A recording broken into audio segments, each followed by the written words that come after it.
40 நாள் தவமிருந்து நோன்பிருந்து தியாகம் செய்து நம்மையே வருத்தி எதற்காக? இந்த இறுதி நாட்களின் பலனை பெறுவதற்காக. எனவே அன்பு குழந்தைகளே, தயவு செய்து அன்போடு கேட்டுக்கொள்ளுகிறேன், இன்னும் ஒரு வாரம் நம்மை நாம் அமைதிப்படுத்துவோம். நமக்குள்ளே இருக்கின்ற இறைவனை, நமக்குள்ளே இருக்கின்ற இறை சக்தியை நாம் உணருவதற்கு ஒரு கிணறு இருக்கிறது அல்லது ஒரு கடல் இருக்கிறது.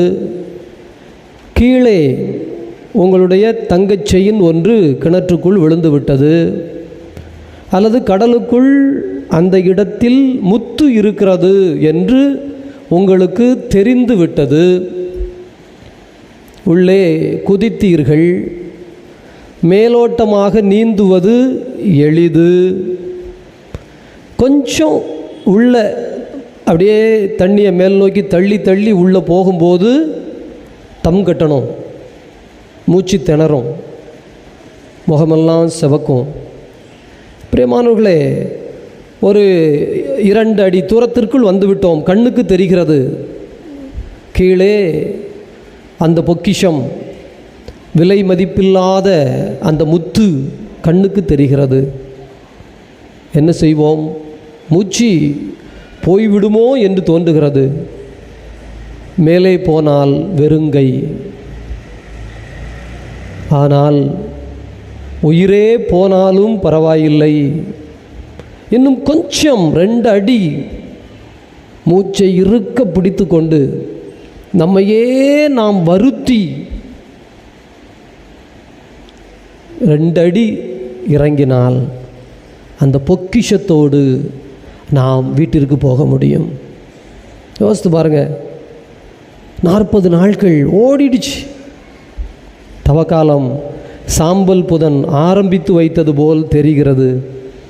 வெள்ளிக்கிழமைகள், ஞாயிற்றுக்கிழமைகள், தினசரி இந்த நற்கருணை ஆசீர், ஜபம், தவம் எல்லாம் 40 நாள் வேகமாக, இந்த ஒரு வாரமும் அப்படியே போயிடும். ஆனால் அதற்குள்ளாக நமக்குள்ளே சுற்றிலும் திகில். இதோ எல்லா பக்கமும் இருள். இன்றைக்கு முதல் வாசகம் பாருங்கள்.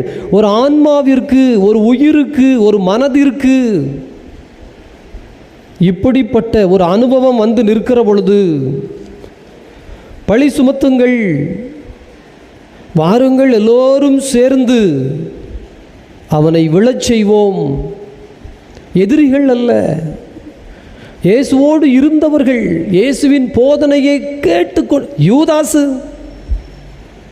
3 வருடம் அவன் கையில்தான் எல்லா பொறுப்பும் இருந்தது. யோசித்து பாருங்க, முத்தத்தை காட்டி கொடுப்பதற்காக அந்த நேரத்துலையும் கேட்குறார், நண்பா, காட்டி கொடுப்பதற்கு இந்த முத்தம் தானா கிடைத்தது? என்னை கொல்வதற்கு 30 வெள்ளிக்காசு தானா? என் விலை அவ்வளவு தானா? யோசித்து பாருங்களேன். அன்பு குழந்தைகளே, ஆண்டவருடைய அன்பு நிறைந்த குழந்தைகளே, இயேசுவினுடைய அந்த மனவேதனை அதோடு பயணப்படத்தான் இந்த வாசகங்கள் எல்லாம். நமக்குள் இருந்து ஒரு ஆன்மீக அந்த சாறு புளியப்பட வேண்டும் என்றால் நம்மை இன்னும் கொஞ்சம் வருத்தி அந்த 2 அடி தான், ஒரு வாரம்தான். வாயில் சிலுவை அடையாளம் இட்டுக்கொள்வோம். நெஞ்சை தட்டி கொடுத்து கொண்டே இருப்போம். என் நெஞ்சே சுற்றிலும் திகில், அச்சம். ஆனால் வார்த்தை அதுதான். பாருங்க, ஆண்டவர் வலிமை வாய்ந்த வீரனை போல தாவீது கோலியாத்தோடு போர் செய்ய போகிற பொழுது சொன்ன வார்த்தை இதுதான். பெரிய கோலியாத்து, வாழ்க்கையிலே ஒரு பெரிய இருட்டு, ஒரு பெரிய கஷ்டம், துன்ப கிண்ணம் இயேசுவுக்கு எப்படி இருக்கும்? அந்த துன்ப கிண்ணத்தை குடிக்க வேண்டுமா? கோலியாத்து நிற்கிறான், எதிர்க்க வேண்டுமா? பிரியமானவர்களே, சில சமயத்தில் நம்ம பாருங்களேன், இயேசுநாதர் இவ்வளவு காணும் இரத்த வேர்வை வேத்து அந்த சிலுவைக்கு தன்னை தயார்படுத்துகிறார். பேதுரு வாளை எடுத்து சண்டைக்கு. ஒரு நிமிஷம் இயேசுநாதர் தடுமாறி இருந்தால், ஒரு நிமிஷம் இந்த இயேசு கிறிஸ்து அப்படின்னு அவரும் வாளை எடுத்து கொண்டு போயிருந்தால் உடனே சொல்லுகிறார், இல்லை இல்லை, அது தவறான வழி. தந்தை கொடுத்த துன்பக் கிண்ணத்தை நான் குடிக்காது இருப்பேனோ? என்னை வருத்தாது இருப்பேனோ? இந்த சிலுவையை சுமக்காது இருப்பேனோ? ஏனெனில் ஆண்டவர் என்னோடு வலிமை வாய்ந்த வீரரை போல இருக்கிறார். வாளை நம்பினீர்கள் என்றால், உங்கள் பணத்தை நம்பினீர்கள் என்றால், உங்கள் பலத்தை நம்பி நீங்கள் போராட்டத்தில் இறங்கினீர்கள் என்றால், அன்பு குழந்தைகளே, அன்பு குழந்தைகளே, எனவேதான் பேதுருவிடம் சொல்லுகிறார், போடு. தாவீது சொல்கிறான், வாளை தூக்கி தூர போட்டு. சவுலரசன் கொடுக்குறான், என்னுடைய வாளை வச்சுக்க, நான் சும்மா போவேன், சும்மா போவேன். இது கடவுளின் போர், நான் அல்ல, என்னால் அல்ல, என் பலத்தினாலும் என்னுடைய புத்தியினாலும் என்னுடைய திறமையினாலும் அல்ல. போவேன் போர்க்களத்துக்குள்ள. ஆண்டவர் விடுவிக்கின்ற வலிமை வாய்ந்த போர் வீரனை போல் என்னோடு இருக்கிறார். அன்பு குழந்தைகளே, எனவே எதிரிகள் நினைக்கிறார்கள் ரொம்ப புத்திசாலித்தனமா, ரொம்ப விவேகத்தோடு.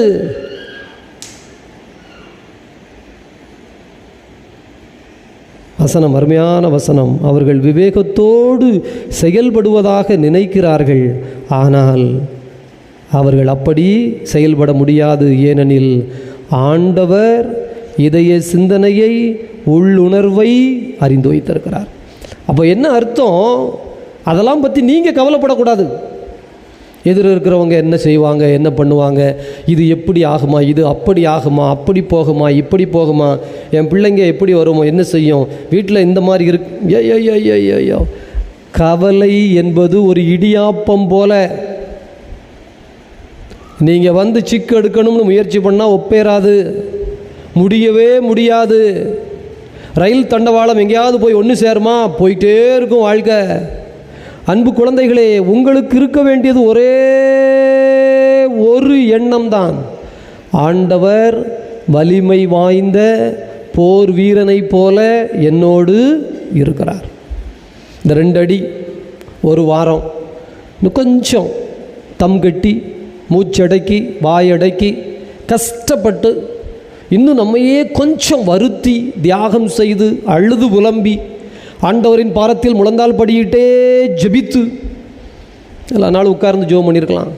இந்த ஒரு வாரம் முழந்தால் படியிட்டே ஜெபித்து, கை நீட்டியே ஜெபித்து, பழக்கமாக ஒரு 5 நிமிஷம் ஜெபிச்சிருக்கலாம், இல்லை அரை மணி நேரம் ஜெபிச்சிருக்கலாம். இந்த ஒரு வாரமும் டெய்லி 1 மணி நேரம், 2 மணி நேரம், இயேசுவே என் தகப்பனே, இயேசுவே என் தெய்வமே, எனக்காக சிலுவை சுமந்தவரே, ஏசப்பா எனக்கான வலிமையை தருகிறவரே, என் வாழ்வின் சூழலோடு இருக்கிறவரே, என்ன தோணுதோ அதை அவரோடு பேசி பேசி ஒரே ஒரு வாரம் இந்த சிந்தனையை முழுவதும், இந்த உலகத்திலே கணவனை மறந்து, மனைவியை மறந்து, பிள்ளையை மறந்து, உடன் இருக்கிற சகோதர சகோதரிகள் எல்லாத்தையும் எடுத்து 2வதாக ஒதுக்கி வச்சுட்டு ஆண்டவர் சொல்கிறார்ல, முதல்ல நீ என்னையை தேடு, நீ முதல்ல என்னையை கொண்டாந்து உன் புத்தியில் வை.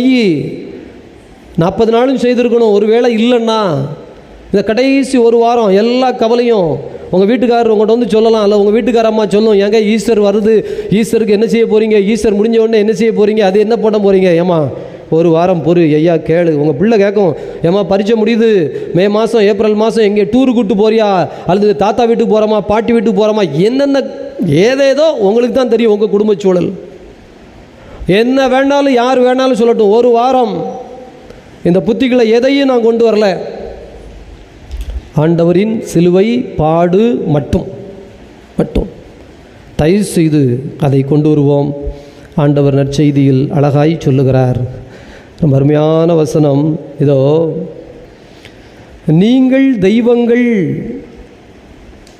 மறைநூல் வாக்கு என்றும் அழியாது, கடவுளுடைய வார்த்தையை நீங்கள் பெற்றுக்கொண்டால் அவர் உங்களை தெய்வ நிலைக்கு உயர்த்துகிறார். பெரிய பொக்கிஷம் கிடைக்கும், பெரிய